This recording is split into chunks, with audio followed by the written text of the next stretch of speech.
coming from the American side, you understand the perspective of cannabis and how quickly it could go. You understand the population and population density and dynamics within Europe to predict what the market could be. So we went here for that wave, but we thought it was going to come much sooner than it did.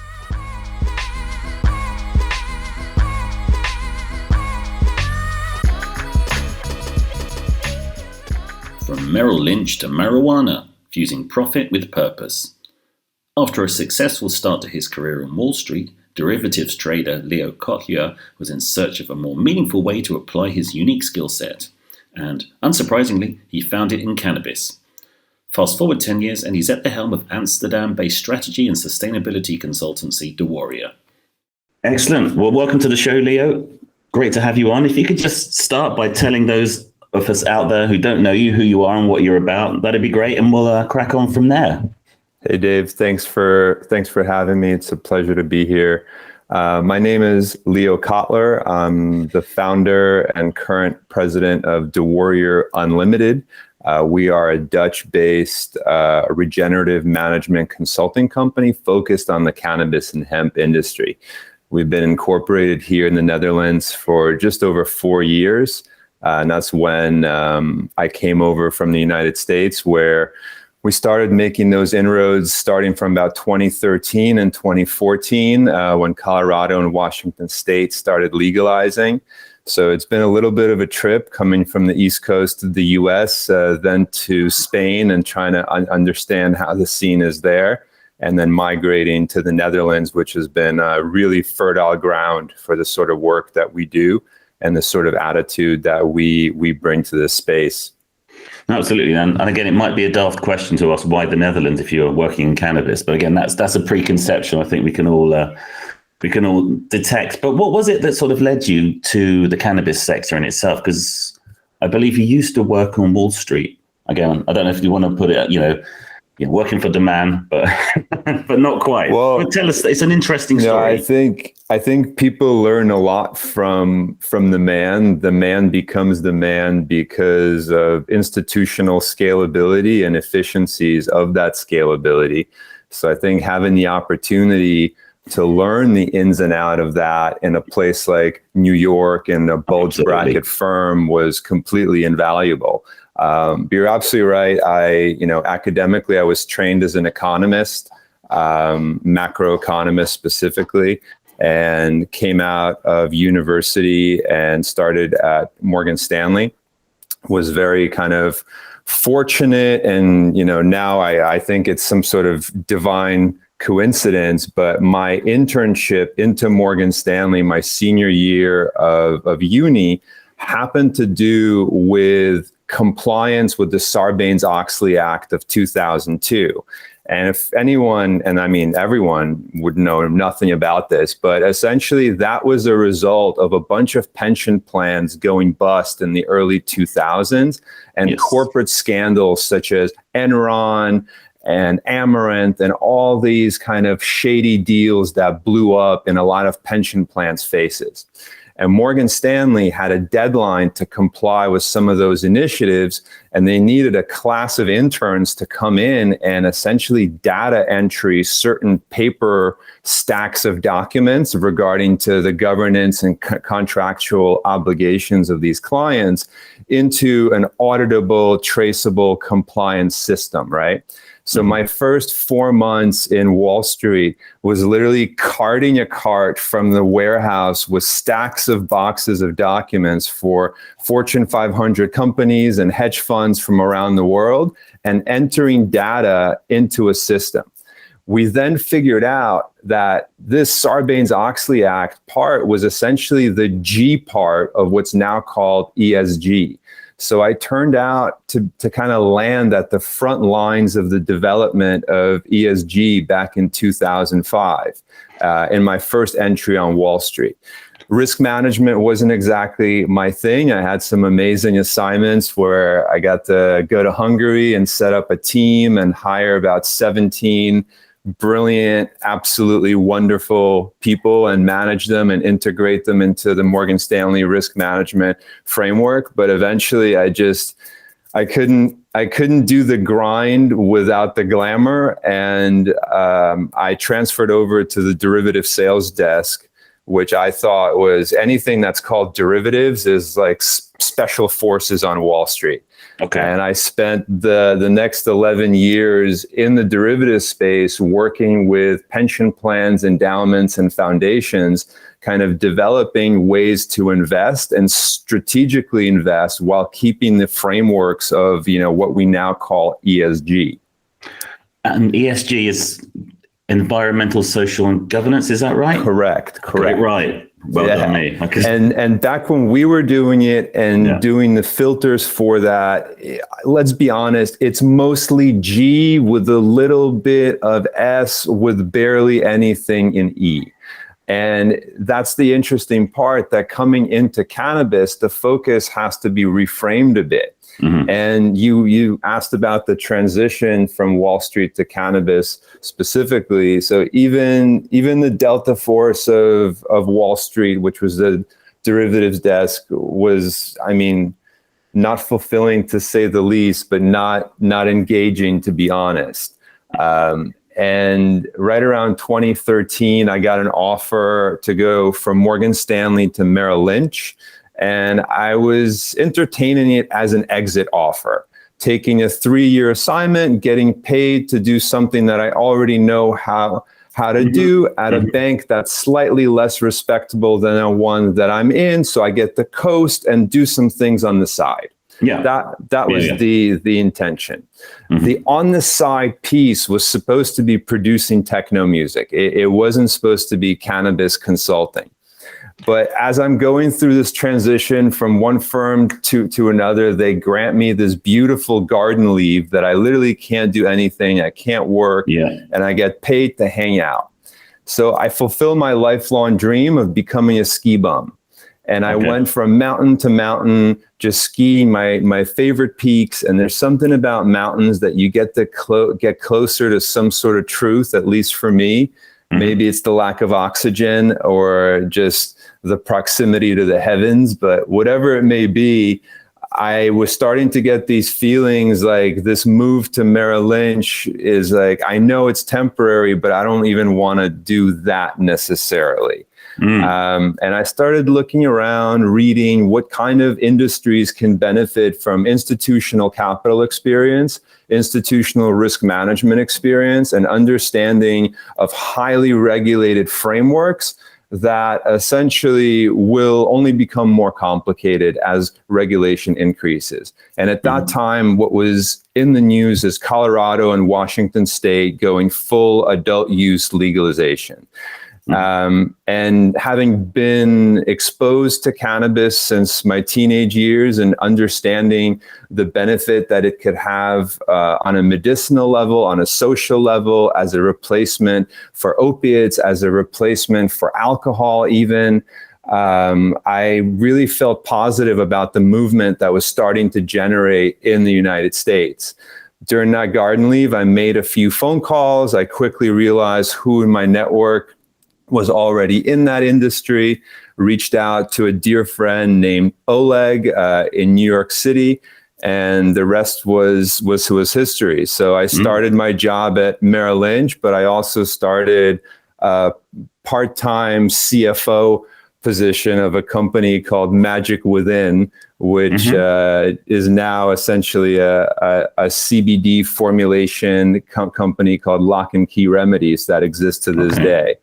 So from 2014, 2013, that area to when I left Wall Street in 2016, it was literally living a double life. I was on the trade floor during the day, and I was running these cannabis startups, or at least the financial and strategy portion of them during nights and weekends. And was there a conflict of interest ever? Did they ever go, what are you up to? We definitely, so we had to submit conflict of interest documentation for any stakeholder. And I did submit that I was a non-active director in like a CBD company. Okay. So that was acceptable. So I did declare it. Absolutely. Yeah. I didn't clarify it further. Yeah, well, absolutely. But and then from there, presumably it was you just gotten more and more into the cannabis side of things and saw the opportunity to move into that full time. But how long did it kind of take of kind of, I guess, side gigging, for want of a better term, to kind of get into sort of what you're doing now? I quit Wall Street in September of 2016. So from that moment on, it was full flight. And the interesting thing is we completely underestimated how much actual wind you need under your wings to fly.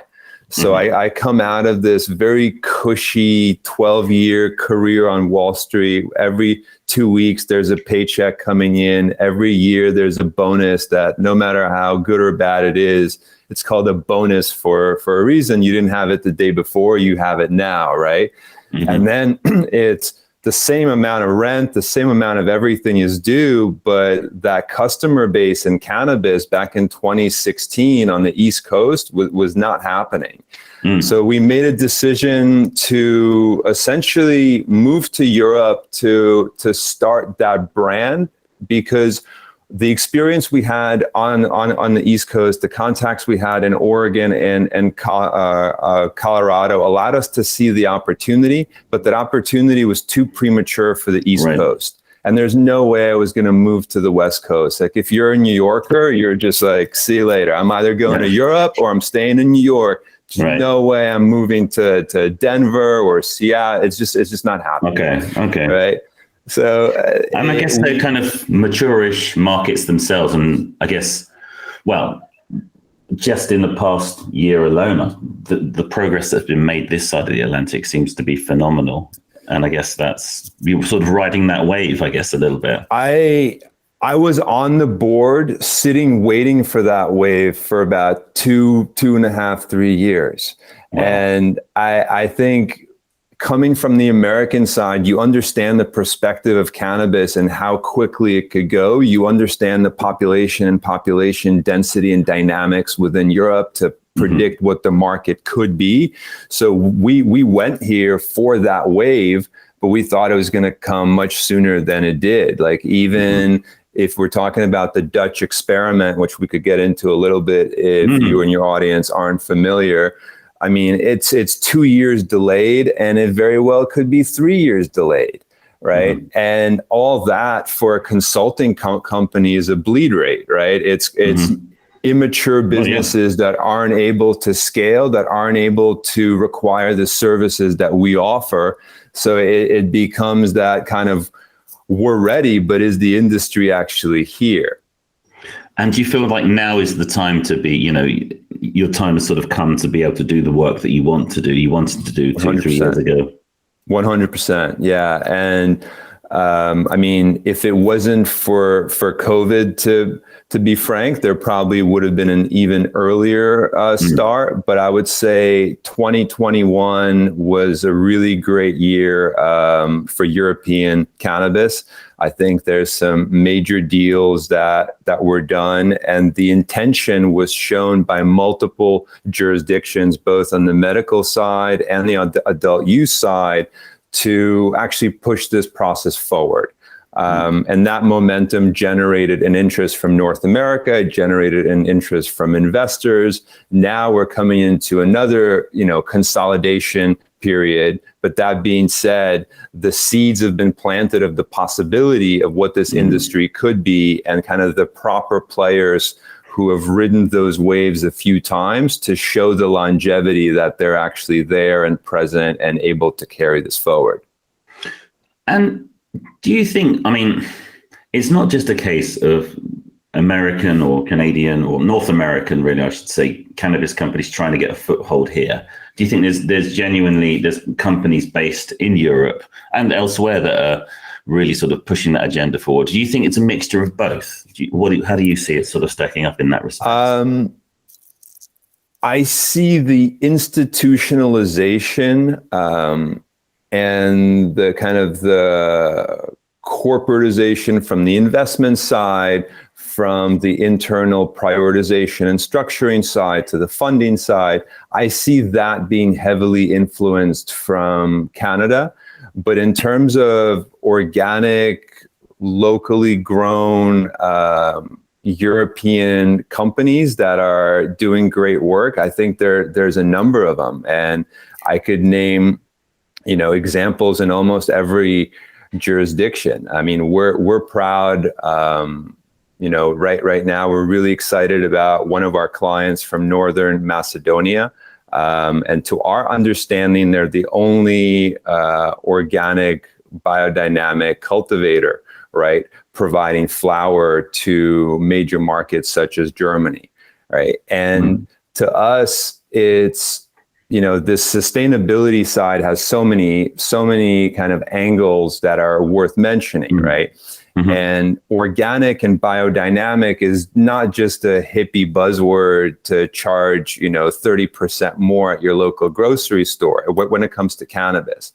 It's a growing method that's economically more viable. So it's better for cost of goods sold, which means that efficiency could be passed through the patient and given them medicine at a lower price point. By the nature of how it's grown, it has more terpenes. So there's a greater entourage effect and onslaught from that plant.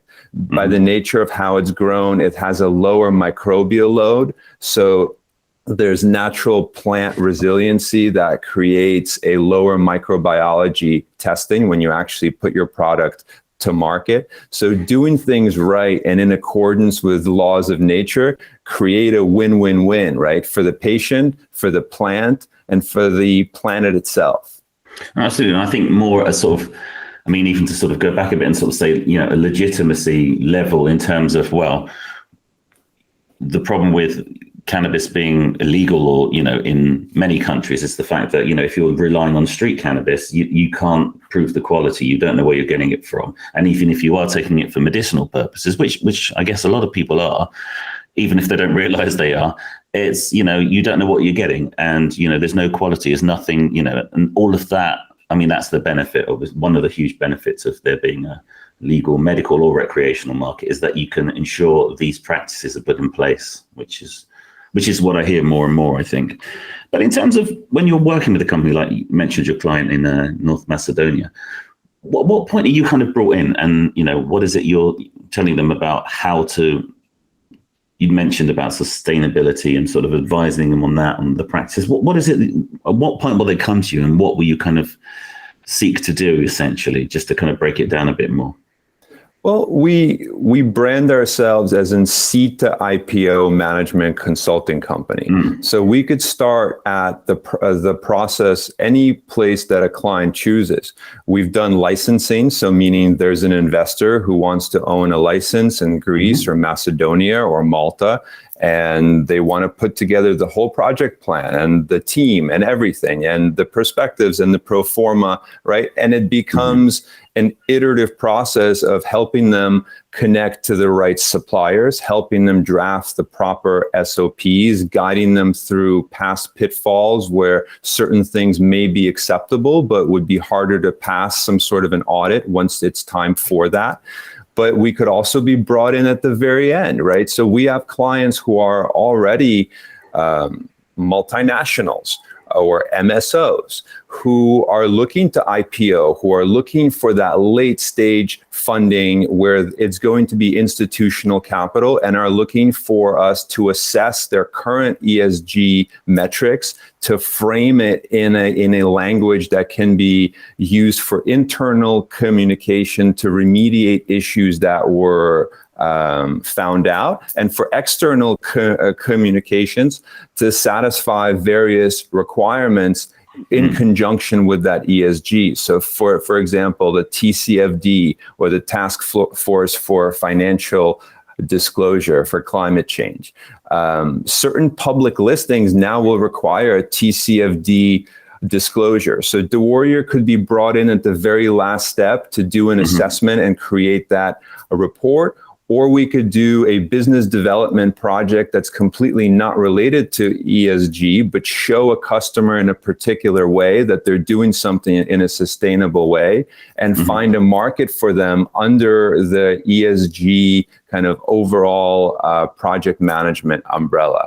So any step that we kind of parachute into, we still frame our deliverables not only from the point of view of a traditional management consulting company, but also how to position that client with regards to ESG, both internally and externally.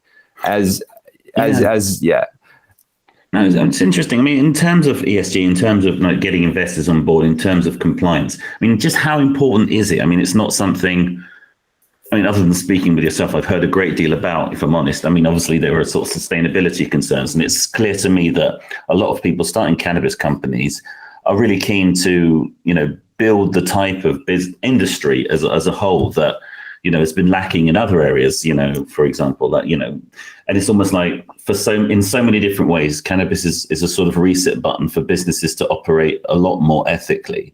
But I guess, to what extent do you feel like all of those things are, and not just a kind of necessity, but, there's a compliance aspect attached to it, or there's a kind of investors need to see this sort of information in order to feel confident in what they're putting their money in? I mean, if you could just expand on that a bit more, because that's something I don't really understand. Absolutely. I think there's a need to separate the importance of ESG into the ideological and the regulatory compliance, right? So let's put the ideological aside, because I think we all understand that aspect of it. But from a compliance point of view, coming from the institutional capital world, I understand that the needle in industries begins to move when institutional capital starts to come in. And the requirements for sticky capital, meaning capital that's not fickle, that's in it for the long run, that sees the value of something, not for the next 2 years, for the next 10 years, for the next 20 years, for the next 30 years. It's pension plan money, right? And Canada itself, if you look at the makeup of their financial markets, if you look at their equity base, most of the equities in terms of capitalization are owned by public sector pensions, plus a Caisse de dépôt et placement de Quebec in Quebec, Ontario Teachers and Canada Pension Plan Investment Board in Ontario, Alberta Investment Management Company in Alberta, province of British Columbia. Those pension plans own the lion's share of equities in Canada, right? So if we're looking at institutional capital that starts to fuel expansion, you need to look at institutional requirements that are already present for investments in general. 3/4 of all assets under management, depending on which metrics you use, are currently managed under some sort of ESG umbrella. Granted, it's complete nonsense and it's greenwashing, and we could talk about that for days and write books on that subject. But nonetheless, it's officially 3/4 of the world's assets are managed under some sort of ESG framework. Pension plans and sticky capital have been adhering to these frameworks for the longest. They're the deepest rooted in those guidelines and variables, and are more likely to adhere to them for the right reasons, namely that the state of the pension of a teacher in Ontario in 20 years depends on this investment being sound. It's a pretty simple framework. So it's kind of doing things by the book in order to kind of attract that sort of capital. So again, like you say, for whatever reason, they've stipulated ESG is a consideration or a concern, whatever you want to call it. It's there. The reason why may not be, the most wholesome, but it's there, and that's progress, and that is a requirement for how investment managers are going to be handling this money and putting it through. But it's interesting. I mean, is that? I don't know if that was a hypothetical case you were just quoting there, but I mean, the idea that teacher funds in Canada are kind of being plowed into cannabis investments is it's a simple, and I wouldn't even call it plowed into. I would look at it as a simple kind of glance at the caps tables of publicly listed companies. And when you have, let's call it, and I don't know the exact numbers now, but at one point, I think Ontario teachers managed about 250 billion Canadian dollars worth of assets. And they're largely, they need to invest a portion of that in the Canadian public equities market. They can't own majority stakes in these companies.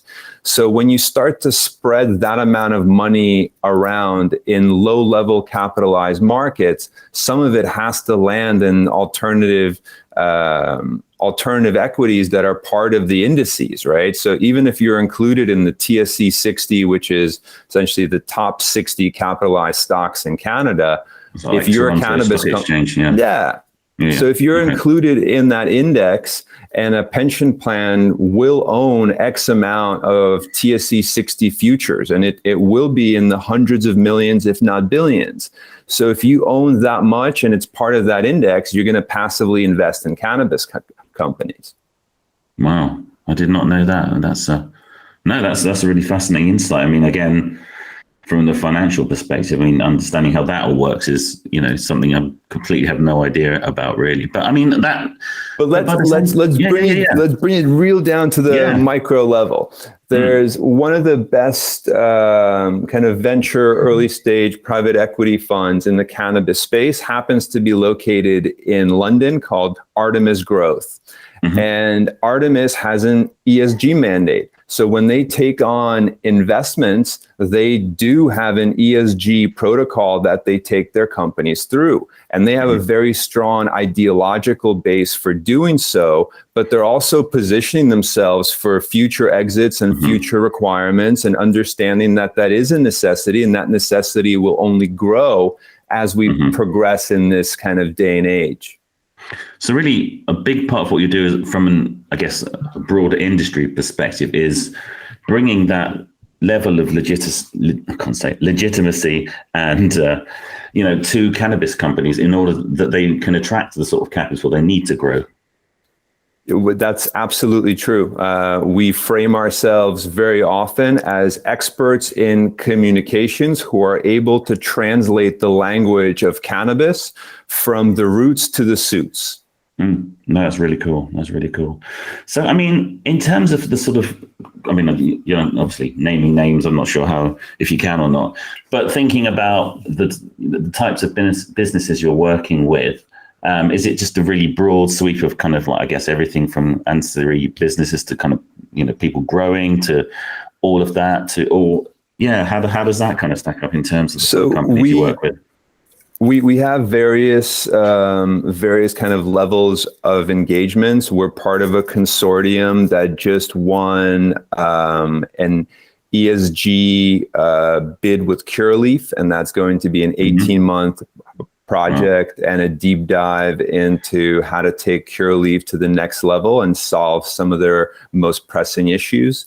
But what we also really love are the deep dive projects that we completely didn't anticipate, but that end up having a really unique ESG angle that we then get excited about, and it becomes a mission to kind of go further and further. And I'll give you a current issue that we're faced with a lot in quite a few jurisdictions, believe it or not, is microbiology. So the final cured, dried, ready to package and send product is failing the microbiology levels necessary for distribution. And that problem can be solved in various ways. It could be solved as a remediation, meaning you could put that flour through a process to then remediate the microbial contamination and distribute that flour. You could recommend a change in SOPs and change of processes and change of substrates to the cultivator that starts the solution, downstream as well. But that's longer and costlier, and you still have a problem where you have a ton of cannabis that's contaminated, and you're either going to throw it out or you're going to remediate it and sell it. So When we did this deep dive, we realized that there are certain LPs who literally have to put their cannabis flower on a plane, fly it 1,000, 1,500 miles away to get it irradiated at an industrial irradiation facility at anywhere between 10,000 gray units and 30,000 gray units of radiation, then put back on a plane and flown back to the facility for distribution. So we found a solution that we believe to be the most sophisticated at the time, and it's a client called RadSource, and they have an X-ray irradiator. And this machine has the capability to do what these E-beam or gamma industrial facilities can do, meaning remediate 99.9% of the product, but do it at 2,500 gray units and do it at your location. So all of a sudden you save the trip and the carbon impact of your cannabis having to go to a third-party location. You save the energy needed to blast instead of, 2,500 gray units to 10,000 gray units. And you also preserve the product, because if there's less radiation imposed on it, the degradation of terpenes, the humidity, it's going to be preserved in a completely different way. So all of a sudden we found this solution and we're very excited about it. But it doesn't mean that we're not equally excited or more excited about talking to someone, well, why is your crop contaminated? Let's think about what your processes. At what level does it become contaminated? Is it a process in your dry room? Is it a process in your curing? Is it a process of the transfer from the cultivation facility into the post-harvest facility? Somewhere there's something that would reveal a truth, and our goal is still to lower the microbial load versus just say, you know what? Produce the shittiest weed you can. We got a machine that'll fix it no matter what, right? So we found the solution that we're very passionate about, and RadSource is that solution. And every place should have a risk management for contaminated plants, right? There should be a risk management plan to make sure that you still sell your crop. However, we still want to talk about, why is your crop contaminated? Wow. So it really good. I mean, again, it's like every aspect of kind of like a business process analysis, it sounds like, the sort of things we try to bring a quantitative focus to every decision and empower our clients to make a decision based on data, right? Because we may have an opinion, but unless we prove it in a scientific way, it's really still anecdotal. And when you're talking about a medical grade product going to serve patients, there's no room for error for that sort of approach. So in terms of the sort of, I guess, the clients you're working with, in terms of where they're based, are they a lot of North American companies importing into Europe as much as anything else? Because again, thinking about my experience as a slightly different topic, I guess, as a medical cannabis patient here in the UK, you can grow it here, but you can't sell it here in the same way. You have to have it imported from Germany. So what I get is like a Canadian brand cannabis that comes in a bottle from Germany. And again, it's that kind of supply chain I'm guessing you're talking about. So you're looking at finding ways to navigate those sort of supply chains in the right way, using the right processes in a way that's both, guarantees the quality of the product and, is cost effective and is compliant. And I guess you're never going to be short of business. So you can pursue that route for now, right? Yeah. And I don't know whether it's my East Coast accent or, the original cannabis Rolodex that I came to Europe with, but we are finding more resonance with North American clients who are looking to do business in Europe or explore business in Europe. But we also have, quite a few clients based in Europe that coincidentally or not coincidentally are headed by English-speaking CEOs and COOs. So I think there is a language element to cannabis. And I think if you see the consulting opportunities in the Iberian Peninsula, they're typically captured by locals. but we do have a good base here in the Netherlands from North America. And, our chief operating officer is Greek ethnically and based out of Brussels. So we have a great network in Greece and Northern Macedonia as well. Cool. So, just to sort of change slightly, just thinking about what markets are you kind of excited about next, and particularly in Europe? Because, Germany opening up soon. And you mentioned the Dutch experiment, which I'll ask you to explain in a sec. Because, and then, looking at Malta, looking at Luxembourg, looking at, there's varying degrees of sort of, not just legalization, but criminalization. It's not a sort of one blanket kind of, we're going to make it all legal now. That seems to be very much a rarity, but it's happening. But within that, what are you kind of excited about in terms of where things are progressing and, the opportunity, I guess? I think it's impossible to ignore the opportunity and the excitement that Germany offers.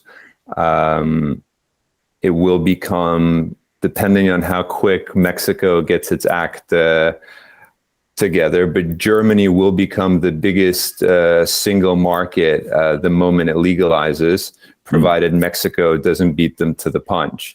Right. So in terms of adult use, it's really all in Germany. I think Luxembourg, I was following those developments very closely when they're still in draft legislature, and it really appeared it was going to be much quicker and much better defined. So far, it's been a pretty major disappointment, and I don't see that as any sort of beacon of freedom when it comes to cannabis. I think it's a small enough place and controlled enough place where they know the boundaries of this experiment won't change things drastically. It's kind of a status quo sort of positioning. You think it's the same in Switzerland too? No, Switzerland is its own beast. And I actually like the structure of the Swiss trials. I hope the Swiss authorities are going to share the data that comes out of it, because the patients that are going to be participating in these experiments, and I'm still going to call them patients, even though it's an adult use experiment, because about 60% of adult use users self-identify as using it for medicinal purposes. So those 5,000 patients in each canton that are going to be participating are going to be regularly monitored for their health and well-being. As far as I know, that includes biometric markers, but also psychological and kind of social markers. And I really hope that this data coming from various cantons across Switzerland can be compiled into something unbiased and definitive to prove the efficacy of cannabis. Very cool. Very cool. So I did interrupt you. What was it you were going to mention previously? I can't remember. I think I was going to ask you about the Dutch experiment. That was it. Oh, that's right. Yeah. So many people don't know, but cannabis per se is not legal in the Netherlands. Coffee shops are allowed to exist under license. There are 570 coffee shops total. They're allowed to have no more than 500 grams present on them at any given time, and they're not allowed to sell more than 5 grams at a time to any single person. How they get the product, the 500 grams, into the coffee shop, where that product is stored, where that product is grown, all of those steps are illegal and punishable by law. So a few years ago, the Dutch government says there's a legalization wave happening. Bedrocan is the #1 European provider of medical cannabis. We have expertise in this field. Let's lead this conversation and conduct an experiment. And they chose a subset, essentially, of the Netherlands, which is largely provincial, so no big cities were included. In the final round, they included Utrecht, which I think only adds about 11 coffee shops to the experiment. So anywhere between 79 and 90 coffee shops out of 570 are going to be participating. they had an application process that was very short notice. Even though everyone knew it was coming, the actual details of it were published very late. So if you didn't have your act together, it was very difficult to file an application. There's approximately 150 applications filed. Of those, 49 were chosen as worthy to go into a lottery stage where everyone is essentially equal. And out of a hat, 10 names were drawn who now have a cultivation license to produce, package, and distribute cannabis to the 79 participating coffee shops. And it's a pretty serious thing because we actually know the demand metrics. Because those coffee shops exist, we know their customer base, we know how much they're selling. So the government predicted each one of these 10 licenses needs to have 6,500 kilos worth of dry flower supply per year. And that's a very serious number. It's a number you won't find in many cultivation facilities in Europe that are currently operating on an industrial medical scale. So that immediately presents a whole slew of issues and challenges and obstacles. So it's been a very interesting couple of years, but when it actually gets going, when we have that first sale, when we have the first harvest, I hope it's going to be first quarter 2023 with the first sale coming in the second quarter. But at this time, I'm not going to keep my hopes up on it either. But that's interesting. So again, the impetus for that is the fact that, you can sell it in a coffee shop, but the actual supply chain is black market essentially. Correct. Correct. And it's currently called the backdoor policy. Right. Okay. But again, that's it's not something that I guess consumers necessarily are concerned about. It's something that, or should they be? What do you think? I certainly think they should be. And as someone who understands this product, I could tell you in Amsterdam, a handful of shops that you can go to and ask the right questions and get a very high quality product. But the overall product on the market is very poor, grown in poor conditions, most likely contaminated, and possibly trafficked. And that's the other part that is not spoken about. Everyone thinks, there's probably just backyard shed grows all over Holland. Sure, that does exist, and very high quality flower is grown here locally. But you shouldn't underestimate the amount that's driven from the Spanish mountains. You shouldn't underestimate the amount that comes in from Albania, and sometimes sprayed with synthetic cannabinoids to enhance its effect, right? So you get essentially CBD flower or some sort of low THC flower grown outdoors, driven all across Europe through the middle of the night and sprayed with synthetic Chinese cannabinoids to give people the effect of a THC high.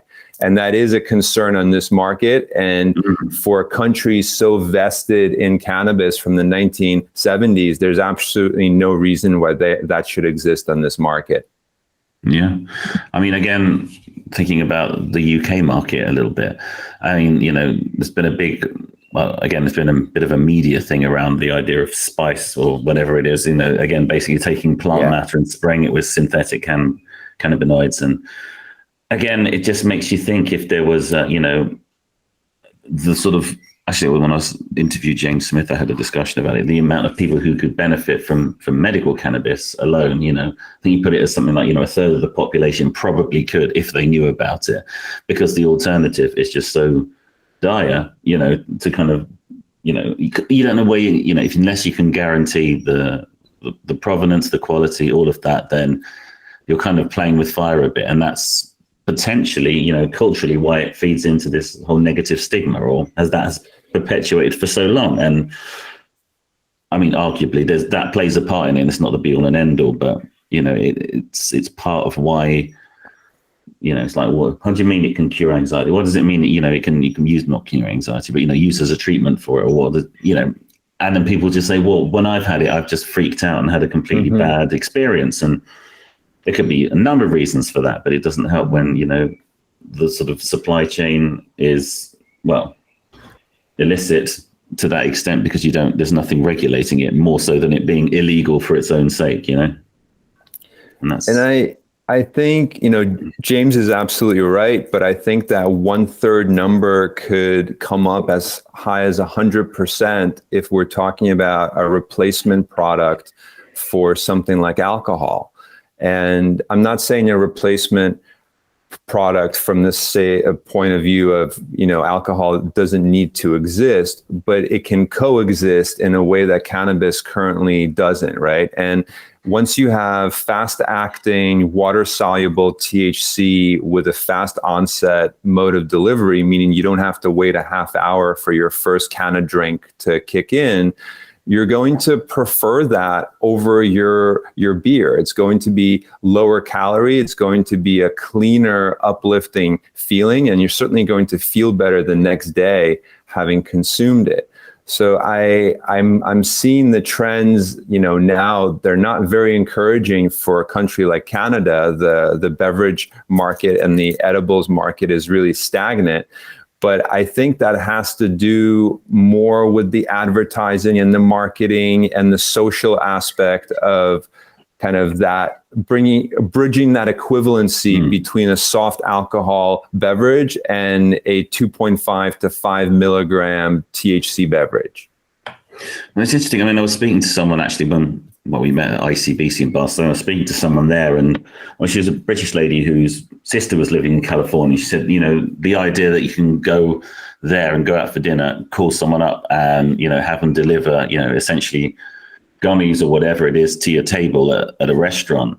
And she said, it was 8 of us having dinner. We had 1 bottle of wine because gummies kind of did the rest. And I was like, wow,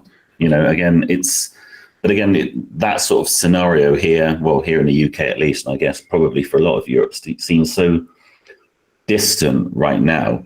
It's hard to kind of think, well, could this be a thing? I mean, I think it is somewhat distant. It's not coming in the next 18 months to the UK.